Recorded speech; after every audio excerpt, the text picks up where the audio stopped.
One more question.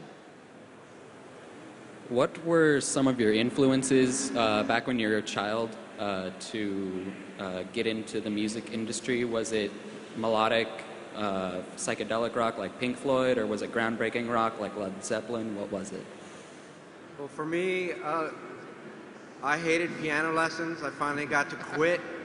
And then I took up guitar, and then I quit. And then I took up trumpet, and I quit. And then I took up euphonium, and I quit. And I started dancing, and I quit. And then finally when I got to choir in high school, it was something else. But I was lucky that in my dad liked orchestral music, all the ballets from Tchaikovsky and all that, and none of my brothers liked it. So he used to pull me out of school once a month to take me up to see the LA Phil. So I really got exposed and got to hear a lot of that, growing up and hearing it live at the Hollywood Bowl and whatnot. I was lucky to have that influence from my dad for me. But, Pink Floyd came later, Exactly.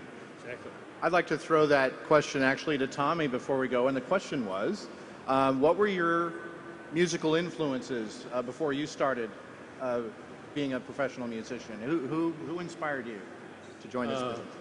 From a harmonica player standpoint, it was Larry Adler, who was a concert player in the middle 20th century. And from then on, my mother used to play piano, and I took piano lessons when I was very young, and so I created a love of music through that, through keyboard playing and then studying the harmonica, and then it just got out of hand. The best way. Lawrence, how about you? Well, I started playing guitar in 1963, so it was Beatles, Stones, and I was in London, so, the local band were the Kinks, for example.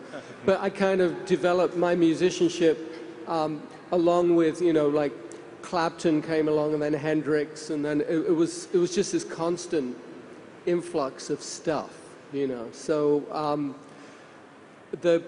I was really into kind of progressive rock stuff too. I mean, early Pink Floyd, like Syd Barrett era Pink Floyd stuff. Yeah. And a few years later, Paul McCartney hired him to be in Wings. So you guys win. Yeah. It kind of. Very cool.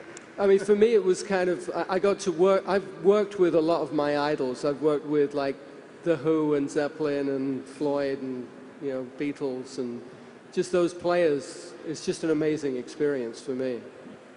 Incredible. Well, thank you all so much for being here. We hope to see you next year. Enjoy the rest of your time at Blizzcon. Thank you so much for attending our sound panel. Thank you.